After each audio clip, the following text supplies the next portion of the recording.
This is Crazy, aka Why Must I Sign In, and I'm just going to be going over my ranked Shaman. I am now up to rank 5 for the Sea Giant's Treasure, so this is being done pretty much exclusively with this Shaman.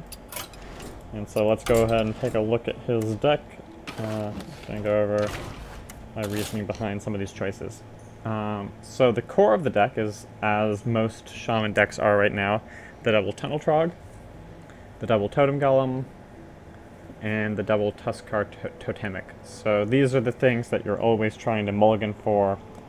Generally, I will mulligan anything that isn't a 3 or less creature, so I will keep Argent Horse Rider and Flame Juggler and Knife Juggler, but they are not the desired opening hand. I will definitely always mulligan Barnes, Flame Wreathed Faceless, Master of Evolution, and anything 5 or 6 mana, because if you aren't dropping things consistently in the first few rounds, you're probably going to lose. There are 2 cards that I would probably eventually take out of this deck. I'm planning to craft at some point a Doomhammer, but I don't have it yet, and so until I do that, right now I have Earthshock instead of Rockbiter Weapon, and I think that unless you have Doomhammer or something else to really take advantage of the Rockbiter, you know, it can also be good with, what's her name? With the Argent Horse Rider, but, or other Divine Shield minions you might be running in your deck. But if you're not running a lot of Divine Shield, and really I just have the one, I don't think you get as much out of it as you do from the versatility of a Silence, since there's just, you know, a lot of buffs. There's a lot of buffs out there, and just being able to remove some of those buffs can be quite nice. Sometimes, you know, I mean, if anything, if you have used both your hexes just trying to stay in the game, having an Earthshock just, you know, in case they drop a Cthulhu or something might be nice, so that it's, you know, you just don't instantly die.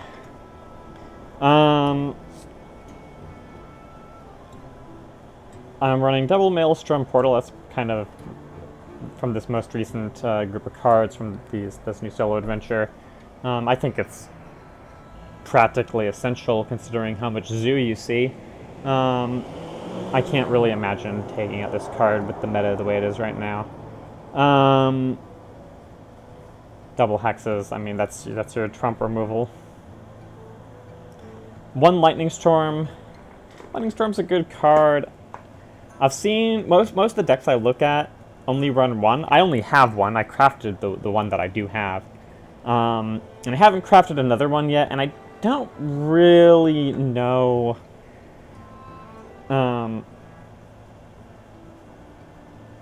whether I would craft another one. It's a good card.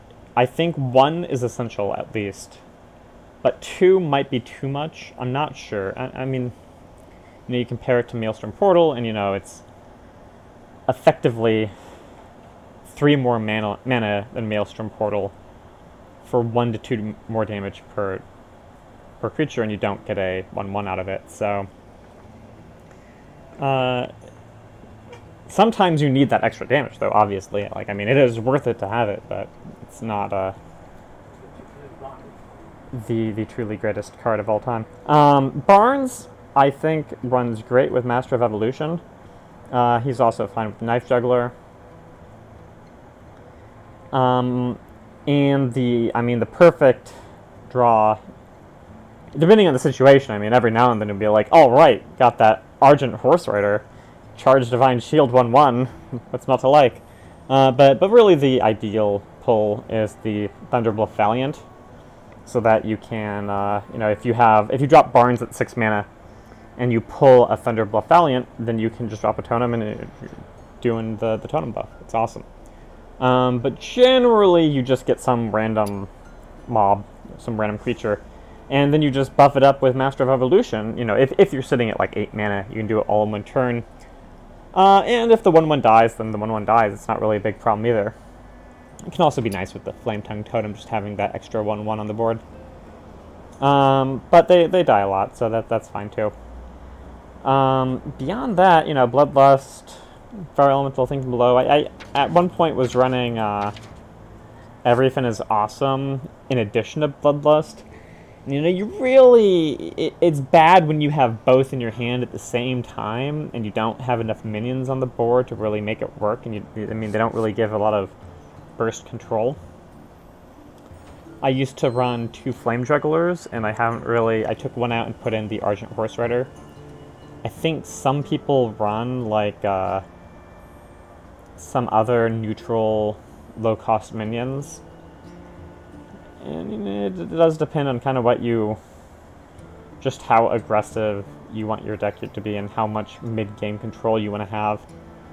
Like, if you run into that type of deck, if you're not getting just, you know, if they're not just wiping the floor with you, then you should take control of the board and win the game around turn 5 or 6. But sometimes that doesn't happen and you just die. So, that can happen. But yeah, that's the deck. I hope you enjoyed watching. Hopefully the audio is coming in crystal clear. I'm not, hopefully, too loud now. I did adjust several settings all at once trying to fix my audio settings. So, yeah, and you can see the link to the deck list in the description of this video. Thanks for watching!